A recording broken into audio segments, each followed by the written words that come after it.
Assalamualaikum warahmatullahi wabarakatuh. Perkenalkan saya Fitri, mahasiswi program Profesi Guru tahun 2023. Di sini saya akan menjelaskan identitas manusia Indonesia sebagai tugas MK topik 2 Filosofi Pendidikan Indonesia. Identitas manusia Indonesia itu artinya identitas manusia yang menghayati nilai-nilai kemanusiaan khas Indonesia, antara lain nilai jiwa, hasrat, martabat, sosialitas, relasionalitas, genuitas, dialogilitas, dan tradisi dari waktu ke waktu. Adapun nilai kemanusiaan khas Indonesia dibagi menjadi 3. Yang pertama, nilai kebinatunggalan. Yang kedua, manusia sebagai nilai Pancasila. Dan terakhir, manusia sebagai nilai religiusitas. Selanjutnya, kita akan membahas tentang manusia sebagai nilai kebinatunggalan. Di sini bisa diartikan bahwa manusia Indonesia lahir, hidup, dan berkembang dalam kebinatunggalan. Keberagaman merupakan pengalaman manusia di dunia, terutama di era global saat ini. Bagi orang-orang Indonesia, keragaman atau kebinatunggalan merupakan salah satu struktur hakiki atau karakter keindonesiaan yang amat khas. Sehingga keberagaman ini merupakan pengalaman yang secara hakiki membentuk identitas keindonesiaan sejak Indonesia belum terbentuk. Berdasarkan manusia sebagai kebinatunggalan, artinya Indonesia itu memiliki berbagai keragaman dan suku yang berbeda-beda di setiap daerah. Adapun perbedaan dan keragaman antara lain seperti ras, warna kulit, ritual, agama, bahasa di setiap daerah, kemudian ada suku, ada legenda, hasil bumi, flora dan fauna maupun tradisi di setiap daerah pasti memiliki ciri khas yang berbeda-beda. Selanjutnya, menurut Koen Jaraningrat, budaya memiliki 3 wujud. Pertama, ide, gagasan atau norma. Kemudian aktivitas dan artefak. Yang pertama akan kita bahas ide atau gagasan atau norma itu bersifat abstrak atau spiritual. Kemudian tidak kasat mata. Sedangkan aktivitas itu adalah berhubungan dengan perilaku maupun sistem sosial atau tradisi yang ada di setiap daerah. Dan terakhir adalah artefak, ya artinya itu berwujud fisik dan hasil dari aktivitas manusia itu sendiri.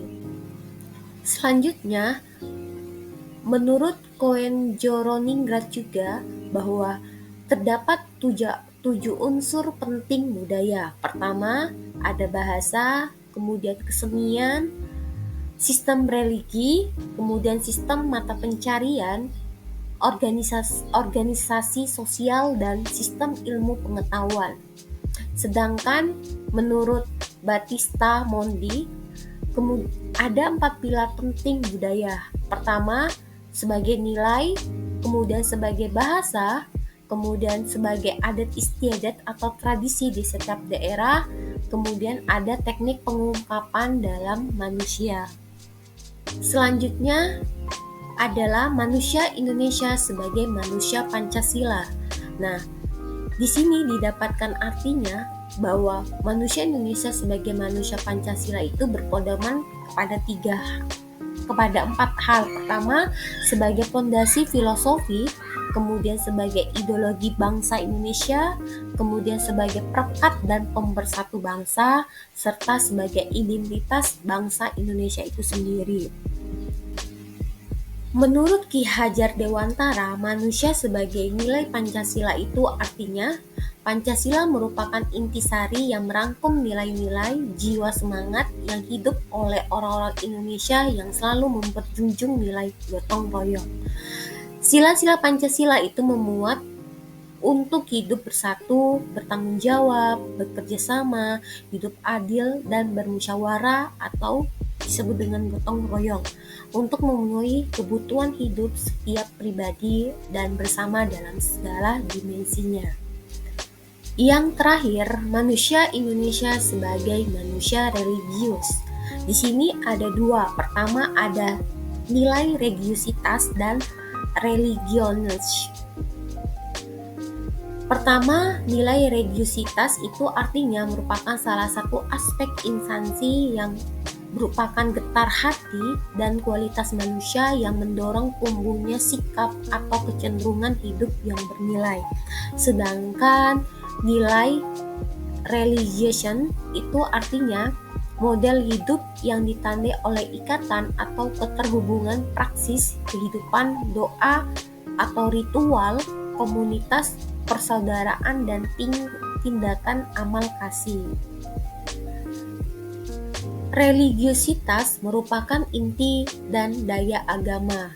Nah, di sini bisa diartikan bahwa religiusitas atau agama itu merupakan dua sisi dari model kehidupan yang menyatukan aspek empiris dan meta-empiris. Bisa dikatakan sebagai sisi jasmani maupun rohani. Religiusitas tanpa agama akan menjadi gerakan karismatik yang tidak bisa dijamin kelestarian dan keberlanjutannya. Sedangkan ketika agama tidak didasari oleh kualitas batin, ia akan kehilangan daya dan akan menjadi sekedar kegiatan sosial politik tanpa visi kemanusiaan yang utuh. Selanjutnya, setiap pemeluk agama mestinya memiliki sikap instansi yang meliputi 11 hal. Pertama, mengakui kemahakuasaan dan kedaulatan mutlak Tuhan. Kemudian meyakini bahwa hidup merupakan tugas mulia dan panggilan dari Tuhan. Ketiga, melihat manusia dalam kesatuan dengan sesama dari seluruh alam semesta. Keempat, melihat alam semesta sebagai sahabat yang membantu manusia. Kelima, melihat sejarah hidup manusia sebagai suatu proses dari Tuhan. 6. Kepekaan terhadap segala hal yang terjadi alam semesta dan inti kehidupannya. 7. Memiliki rasa tanggung jawab terhadap hidup pribadi dan bersama. 8. Berjuang untuk membangun hidup sejahtera. 9. Memiliki belas rasa dengan sesama dan tanggung jawab terhadap kehidupan bersama. 10. Mengakui adanya hidup fana dan baka dengan mengakui Tuhan. Dan terakhir, menghayati bahwa kehidupan ini bersifat fana dan tidak selamanya. Mungkin itu saja yang dapat saya sampaikan untuk tugas presentasi saya di topik ketiga di mata kuliah Filosofi Pendidikan Indonesia mengenai manusia identitas. Terima kasih.